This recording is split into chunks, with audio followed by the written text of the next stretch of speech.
the Villains Talk Show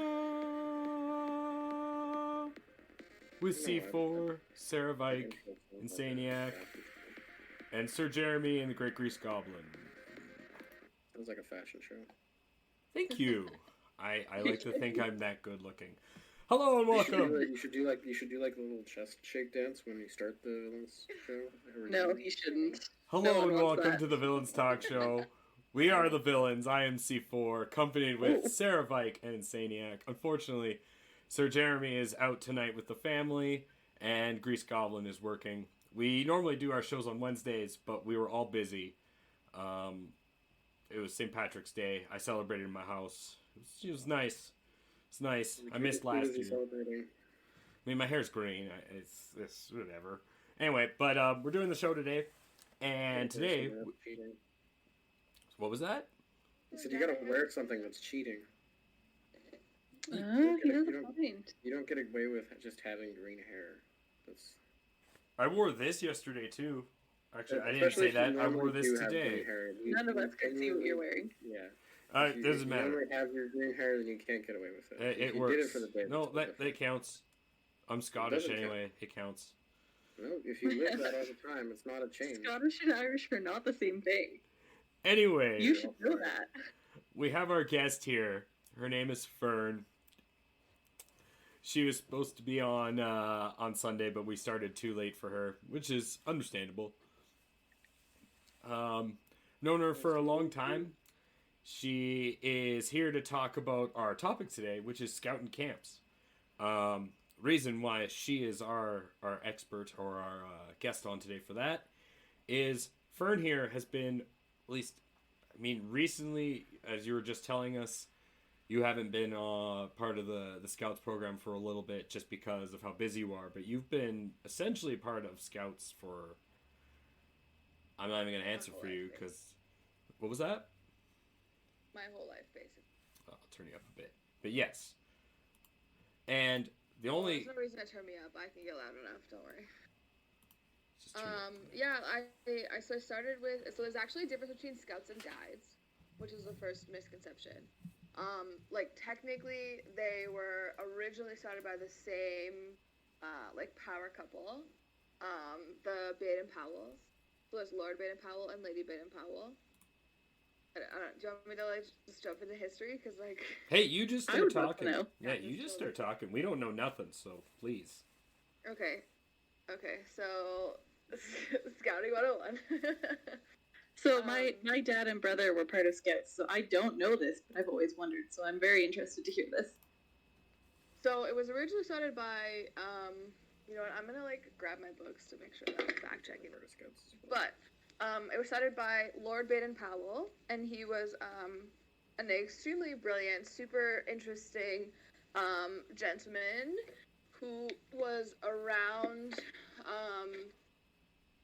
in more than 100 years ago, I feel like.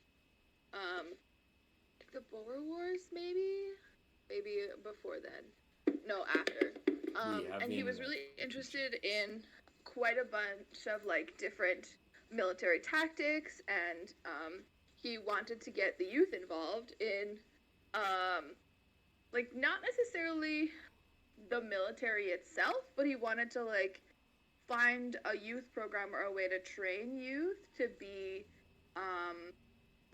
more what the military was looking for. So it was sort of started as a youth branch of the military, like a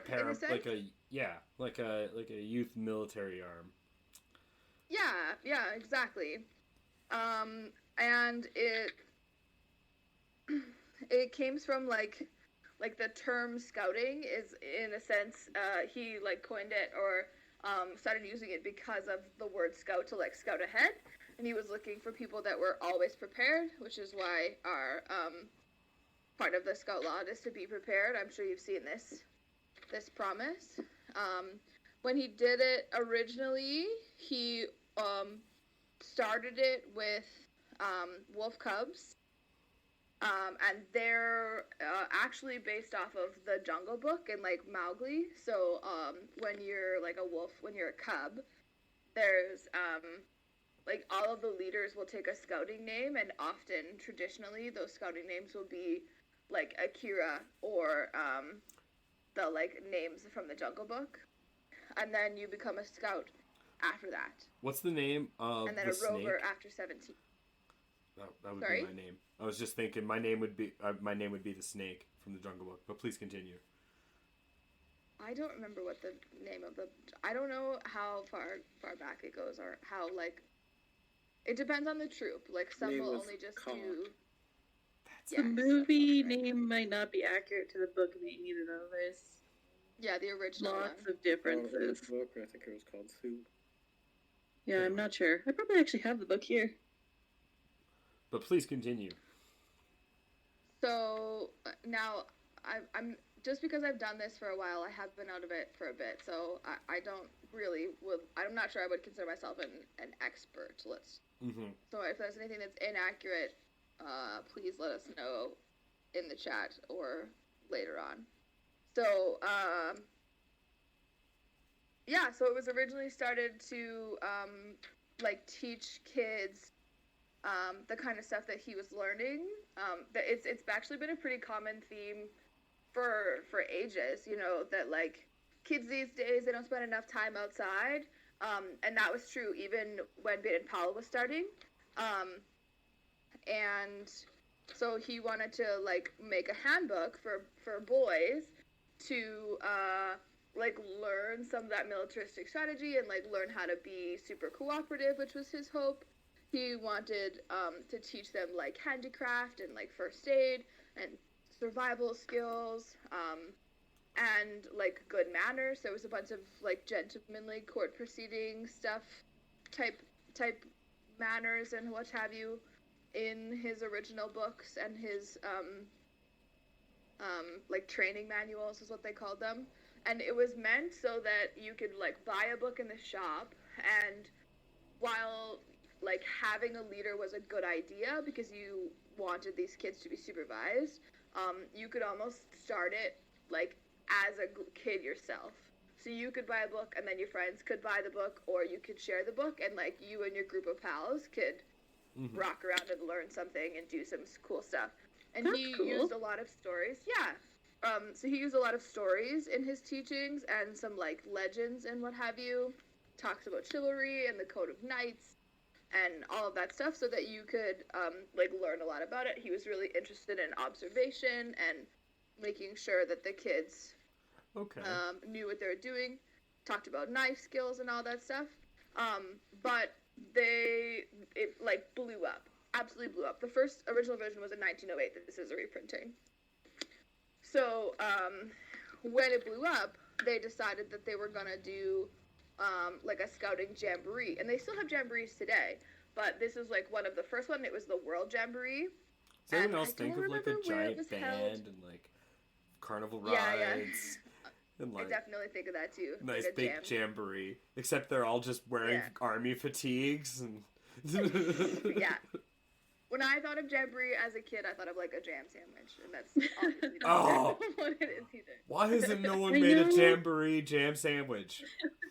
That I know sounds- there was a big world jamboree somewhere. I think somewhere in Canada that my dad went to in the 80s. Yeah, they do have them fairly often, and they have so you can do like a district jamboree, which is like local, and then you can do like a country jamboree, or you can do a world jamboree. So I actually was lucky enough to be part of a world jamboree for the guiding section, which is actually what I'm just about to get into. So the first jamboree, it was all boys, and there were boys that came over from all over Europe mostly. I think it was held in London, but correct me if I'm wrong. And there's a bunch of like sisters, like girls, siblings of boys who wanted to come too. And all the boys were like, excuse me, no, this is for boys only. No girls allowed. You can't come. And the girls were like, stuff that. And like made their own uniforms and like sewed them themselves. Did you and say had in their London? own flags. It was in London. I think so. Yes. Thank you. And they like made their own flags, and the part of the jamboree is like the great processional the first day, so everybody like walks in parade because they're army kids or pseudo army kids, I suppose, especially back then. And they like showed up last with their like homemade like banners and stuff. And Baden Powell was obviously alive at this time and was like, you know what?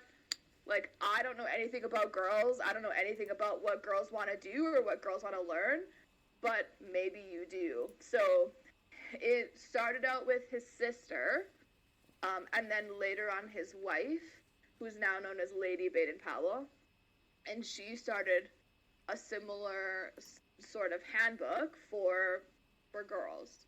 And it had a little bit less like military history and a little bit more like kitchen craft and cleaning stuff, but it did still have a bunch of like knife working skills and like survival skills and first aid stuff that was pretty revolutionary for a girl to be learning at the time. So That's really cool. they were never really like the same thing. They just sort of operated simultaneously. So girl guides and then boy scouts. And she called them guides because they were helping, like, I think it was because they were intended to help guide the way and like guide the group and the household of people together. Like, and it's funny you say that because like I think about it, like I never joined either, but I would argue like just after hearing the history that's like because it makes sense that Boy Scouts was done first just because of when you said who started it, but if you think about it, Girl Guides is way more famous. Like I mean, or at least it's more. It seems more ubiquitous. Would be the better word.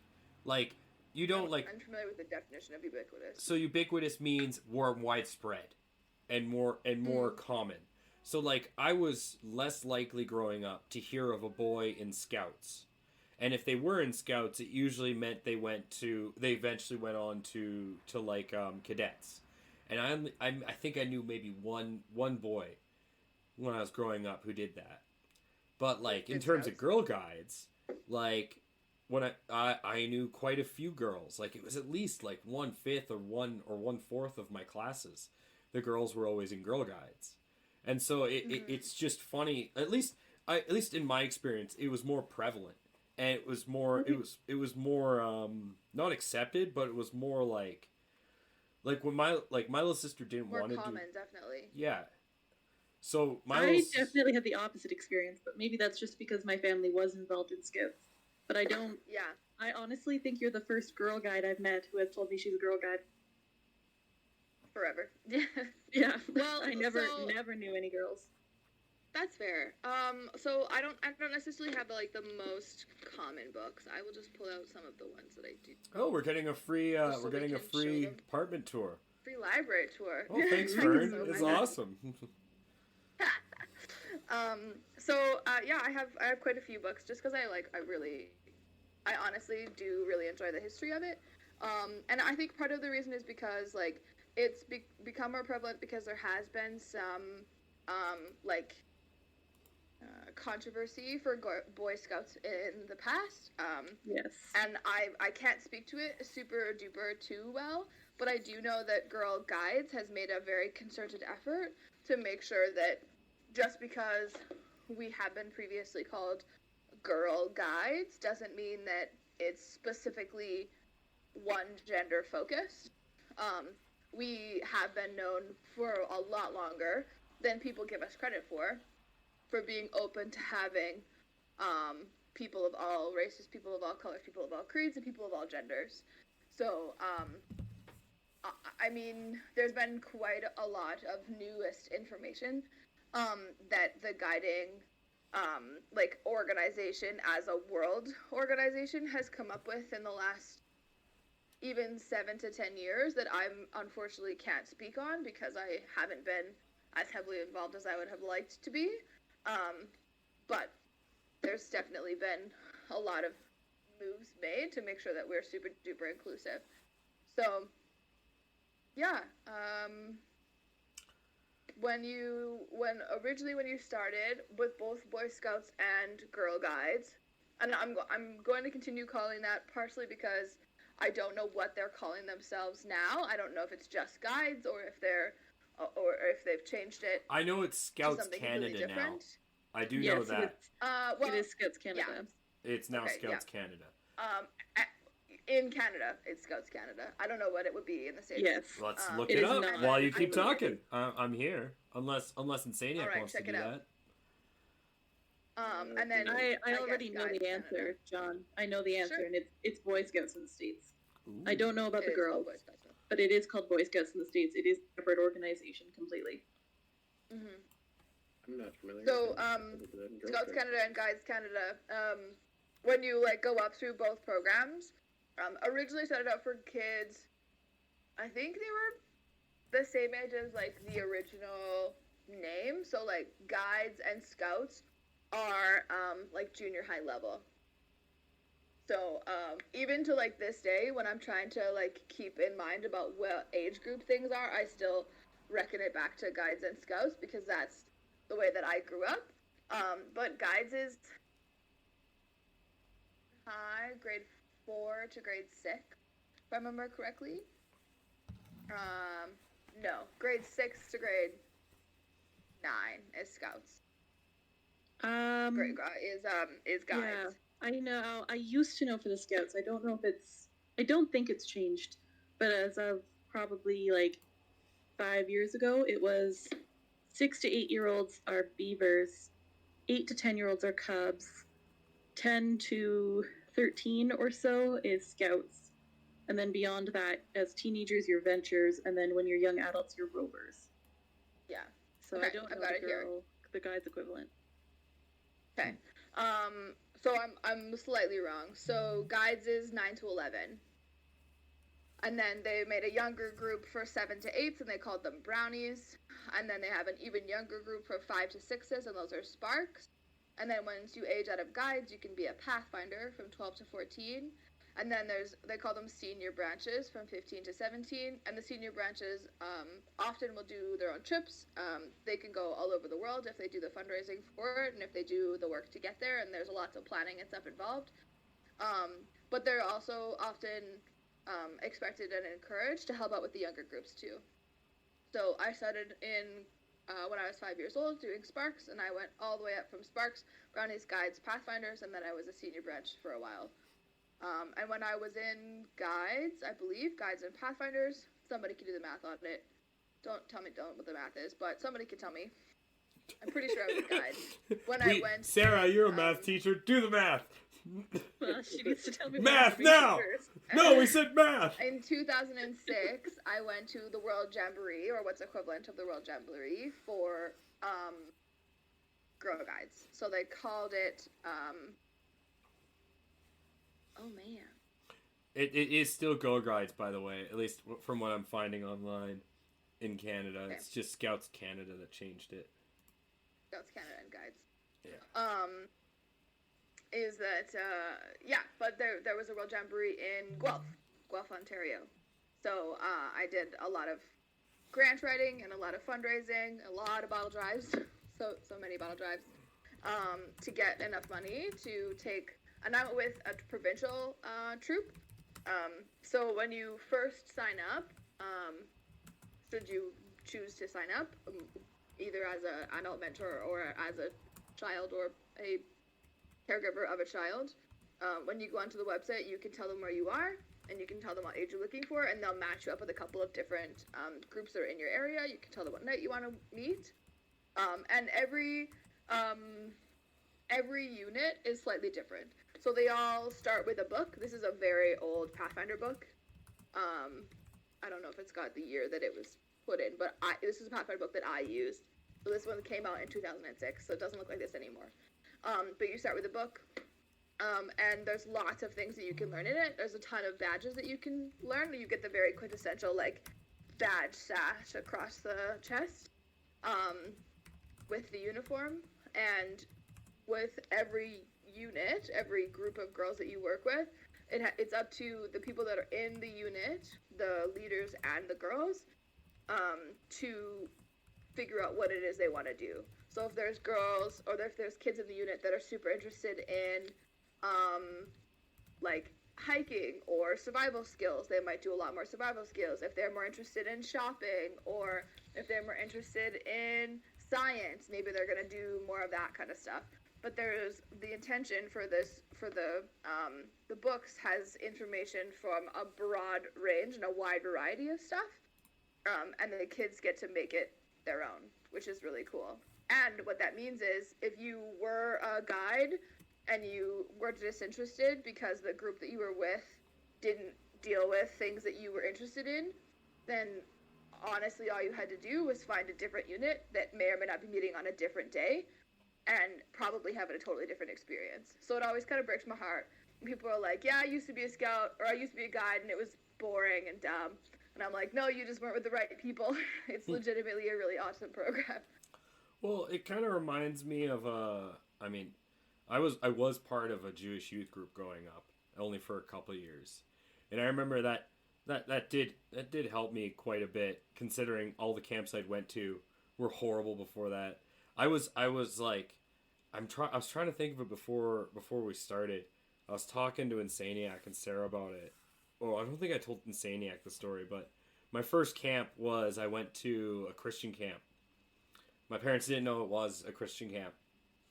It was just, I'm not going to say the camp's name. It's a great camp. But they just looked at the camp name and they're like, oh, week-long camp? Oh, we'll send Jonathan there. We'll send C4 there and he'll have a great time. And then all of a sudden they say, oh yeah, so we do masses every night before we eat. And I'm like, what? What do you do? And that immediately ostracized me. So I was a fat Jewish kid at Christian camp. And I still had a great time. You know, funny enough, I had a great time. Better than I did at the only Jewish camp. But the funny enough is, like, I had more fun at day camps growing up. And that was basically, I learned to do pottery then. That's how I first started singing.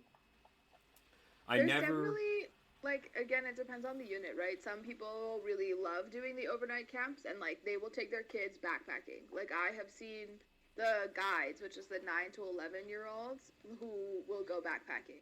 They have to have a group that's game, and I have leaders that are game, but they're, like, they can take their kids and do that if they want to.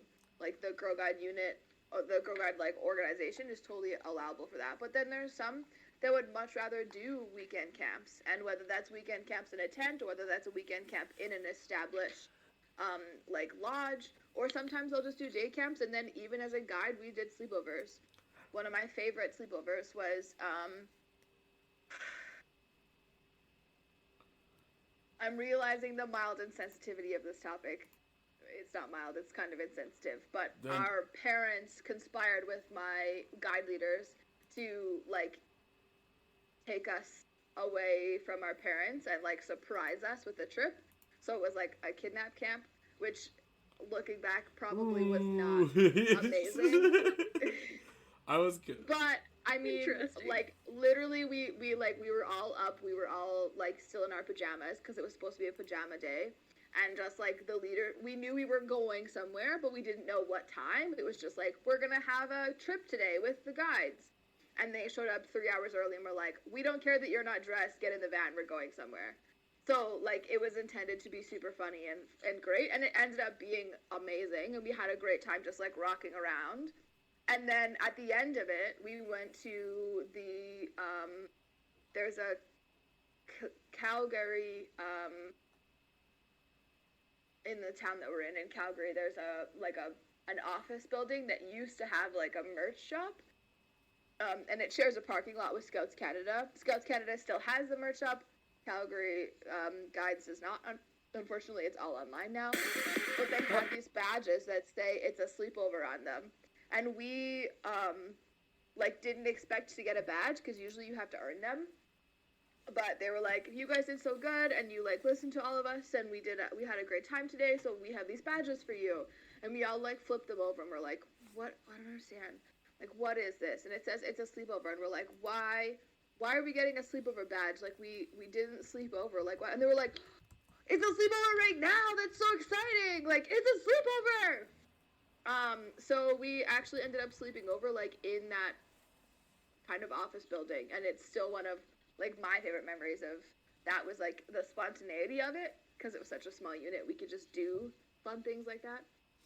I had, that reminded me of a repressed memory from when I was a kid. When I was 10 years old, our friend, our one friend, his dad also had a farm outside the city.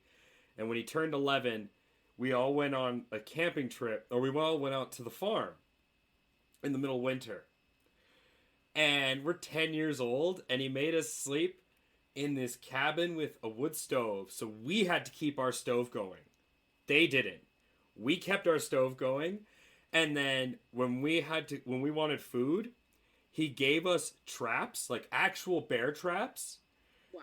And he told us how to set them. I totally forgot about this. This was crazy. Wow. Like, we caught a porcupine. And then when we were bored, I'm not going to mention names, but he gave his son the 22. And he's like, just go shoot a tree.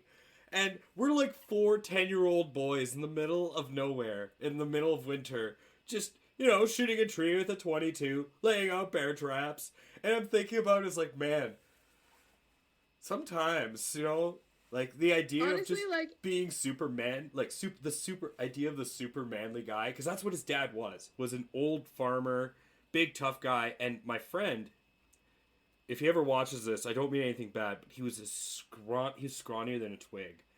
And you could tell, like, we always joke about the air of disappointment his dad had for him because he wasn't built. But that was just an inside joke. But, like, seriously, like, his dad would make us do, like, it was fun, but it was, like, the manliest and most dangerous stuff. Like, we're just gonna get on the back of this F-150, all 4 of us in the middle of winter, and don't worry, his dad's driving. We're just gonna drive. Where are we going? Oh, onto this frozen river, because we need to go up and make sure we get some caribou for tonight, or else we're not eating meat. And it's like, damn.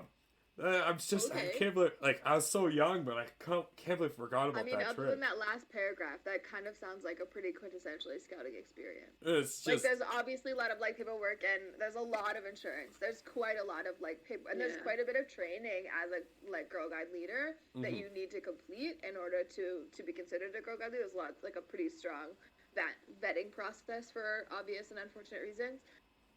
But the insurance, like, if you want to go whitewater rafting with your kids, you can do that. You need to make sure that you have the insurance, you have the paperwork signed off, but, like, going whitewater rafting sounds fine. If you want to go backpacking with 11-year-olds, make it happen. We can make that work for you. My super and rich. I really love that it's something that you can just, like, if you can dream it and the kids are interested, make it happen. My white collar junior high kidnapped us and took us on a week-long sailing trip on the West Coast. Hopefully they told your parents. They did, but they didn't tell us. So we showed up at school and they told us to get on the bus because we're going on a field trip. And the field trip led to the airport. And then the airport led to a plane. The next thing we know, we're in Vancouver. And then we go into this, and we're like, what is going on? And there's like these 2 sail ships, and they're both like pirate ships. And they're like, yep, your parents signed off on this. You're all going on these ships. And I'm like, I honestly remember saying, like, at the time, being 14, being like, man, I am definitely white bread middle class. If this is my this is what we're doing for junior high. Like, holy crap. Like, experience. And I thought, like, I remember sitting on, this is the first time I ever sailed. So it's what made me want to go and be a sailor. But I still remember being on that ship. And because all the kids, right, would do nothing. And I was like, no, I want to help out. But no, they treated us like white collar kids. And it was, man, sorry. Wow. that is welcome to yeah. It's a good thing you're pretty. Yeah, I know, right? Thank God. That's not an okay thing to say. Yeah, I know. Everyone knows that's how you get to me. Just plea to my vanity. It's true. But yeah, no, I never really liked camp for that reason. The only camp I ever loved going to was choir camp. I went to choir camp since I was 10 years old. I love my voice. I kept going to choir camp. I've made some of my best friends through choir. As weird as it looks, yes, I am a choral kid. That's how we met. Yeah, but no, like that's the only camp I had. And then when I was, because I used to be very malbehaved. I used to be a very Who would've thought? maladjusted kid. No. Before Wow, when I was really? when I was Man, 10 years I feel old. I feel like you're sugarcoating this. Well, no. I am so shocked No, that you were like- a weird kid. I feel Well, like you're making No, this it up. was bad. Okay, but hold on. No. Guys. There's a lot going on here. I he used was, to be- He was maladjusted for a number of reasons. I was Not just because he was a little shithead. There was like shit going down. but I was an angry I feel like like you should. when I was 10 years old, I couldn't sit still in class. I was always angry, and then I started going to choir, and then nothing changed, and then they banned me from choir, and then all of a sudden I just wanted to go back, and that's been my camp. I went to choir camp. I always that enjoyed. seems And like you a know very what? quintessentially C4 thing. If you tell Before- him he can't do it, he's like, "Excuse me, what?" Before anyone Right? says anything, yes, I can. all the rumors are true. If you are a male in choir camp, you are one of 4 males amongst 80 females. I'm sure you had a great time. I very much did. I made lots of good friends for life, actually. Actually. But yes. C4 Mama Rainbow says hi. Oh, hello. But no, Well, that's nice. But yeah, no, like that's the camp that I gravitated to, just because I love singing so much and I love performing. I have such a bombastic I've been personality. to so many different camps with scouts. Wait, and we're guides. all I actually was never a scout, but we're all Albertans, right? Did anyone go to Camp Chief Hector? No. Did Where is anyone? that? I did actually, yeah. Did you? I heard like as a kid, even though I never went to camp, all the kids who went to Camp Chief Hector, all I would hear is how great they had a time, or like, and all I remember is building this legendary camp in my head called Camp Chief Hector that I never got to go to because my parents would never let me go. Well, I went to Camp Chief Hector as like a science for a week with school. So I was there for like an outdoor school experience for a couple of days. It might have been a whole school week, but it might not have been. I think it was like the last 3 days. And I really enjoyed it, but I didn't go for like a summer. It's one of the more expensive camps in Alberta. Is Camp Chief Hector. And it shows because they've got a huge program with lots and lots of things that are available to do. If you're looking, it all depends on what kind of experience you're looking for and like what kinds of things you're hoping your kid or you to get out of the experience. I would recommend anybody, if they can, and if they are at all interested, to try and apply and work at camps. They're for me, working at camps was a totally life-changing experience. I like agree Girl with Guides. you so much. Yeah. Yeah. Girl Guides and like working at camps totally revolutionized who I am, and I can tell you with 100% certainty that like being a Girl Guide and working at camps and going to camps shaped who I am today. If I didn't have Girl Guides, if I didn't have camps and I wasn't put in those kinds of programs, I would definitely be a totally different person than I am now. It helped me get my degree. It taught me what kinds of things I was interested in and why I was interested in them, and got me to the position and the passions that I have right now. So if you are at all, like, if you're a kid, for whatever reason you're watching this podcast, you shouldn't be, but if you're a kid coming out of high school and you don't know what you want to do with your life, I highly suggest trying to get a summer in at a camp. Why do I feel like that's our target So audience? much. Why do I feel so called out? I'm 30. I shouldn't feel that way. This is You learn so much about yourself. You learn so much about the world. You meet people from all over. I have met people from camps who like didn't even live in like Calgary like beforehand. Like there were people that came from like Ontario that worked at camps with us. There are people that came from England that worked at camps with us. There are people that came from Australia that worked at camps with us. So we got a huge breadth of like a slice of humanity, and they challenge you. They super challenge you. The like summer camps that I did were slightly different from the Girl Guide camps. Most Girl Guide camps were only a weekend long, sometimes a long weekend if they wanted to push it. But the summer camps that I did, they take a lot out of you because they're a long time. The residential ones that I was in were a week long each. And there's something to be said about like Ooh. going from sunup to sundown outside, running around with all sorts of crazy people doing all sorts of crazy things for 5 days straight. I like and how maybe showering if you have time. I like how you're suggesting people do that for 5 days, and not like 2 months ago I was telling people, yeah, you know, if you have nothing to do out of high school, get on a ship, do that for 2 years. Yes. I did. That turned out great. There's a lot of adventure stuff. Yeah, you get to can see really the world for learn so free. much by You just yourself. work like 16 hours a day and get paid like 20 cents a mile. Pfft, who cares? Perfect. Ideal. Yeah. Yeah. They like to joke in my field, we get paid in sunshine and smiles, and it's true. We definitely get paid for the passion of what we do. Yeah. So you have to love what you're not doing. enough. Well, To be fair, Yeah. you are living the dream of Camp Crystal Lake before Jason shows up. I'm not sure I get the reference. I But- definitely No, don't. It's a horror movie. Oh yes. Before Jason Okay. shows up. Okay, got it. Yeah, I'm never really much of a horror fan, especially horror films that happen about camp, because camp's too important. What about the Goosebumps Yeah. episodes about camps? I'm familiar with the fact that there are some, but I haven't consumed that media. So sorry. I was the king of ghost stories. When the one camp me and both my sisters went to together, I would go and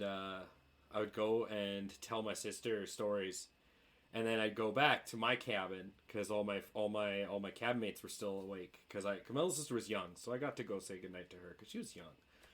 But I'd come back and then I would tell people ghost stories because I love to read, right? So I'd read like these little tiny ghost stories. And especially like, because we're in the middle of the woods, I was like, I make sure I grab a whole bunch of ghost stories that were all like forest related.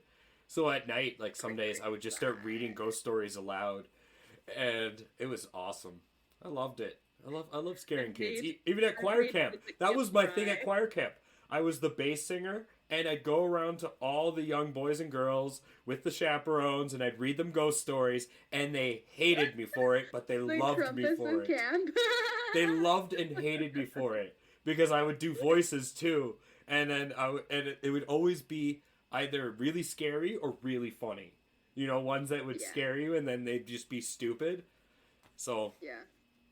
They generally recommend the like second option when you work at camps now. If you want to tell ghost stories, that's fine, but they have to have some type of happy or silly ending. the best one is What's in the Attic. That's the best funny ghost story. I'm the best at What's in the Attic. I once made a bunch of kids cry by telling them a story about how the trees eat people because someone had carved a bunch of numbers into the trees around camp, and it was like, yeah, that's how many kids have been eaten by the trees.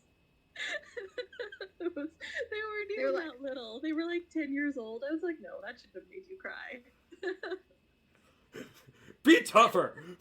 What are There's you definitely- pathetic things? There's definitely something to be said about how well you can tell a story if you can get kids to like buy in well. Exactly. That's brutal. Exactly. They were fine. That's so brutal. It wasn't the first time that I'd done something like that either. You have such a happy face too, Sarah. Or Thank you. that you would just oh dude, you can't help but, especially a young kid, probably just believed you.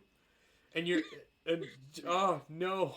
So I've been working at summer camp since 2010, so I've actually been working at them long enough that the littlest kids that I was a counselor for that year are now, this year, they are in their first year of university, and I am so proud of them.